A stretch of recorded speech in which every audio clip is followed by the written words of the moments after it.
ডিভোর্সের ক্ষমতা নারীকে কেন দেওয়া হয় না জানেন? তাহলে প্রতিদিন একজন জামাই তালাক হবে।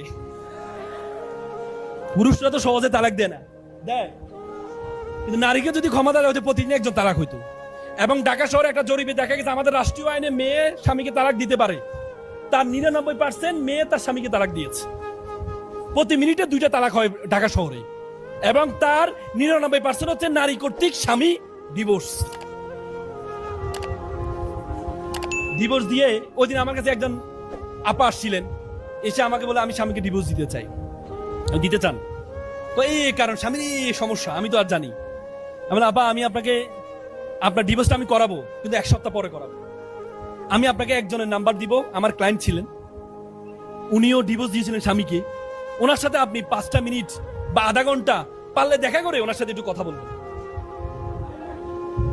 পরে আমি নাম্বার দিয়ে তো শেষ, আমি আর খোঁজ দিই নাই। 1 সপ্তাহ পরে উনি আসছেন, এসে বলতে ভাই আমি ডিভোর্স দিব না। কেন রে ভাই? বলে যে ভাইয়া আমি ওনার সাথে কথা বলে যেটা বুঝতে পেরেছি, ডিভোর্স দিলে যে একটা মেয়ে তার বাবার বাড়িতেও কি হয়ে যায়, হ্যাঁ, বোঝা হয়ে যায়। আমি ওনার সাথে কথা বলে বুঝতে পেরেছি আমি আমার ডিভোর্স দিব না।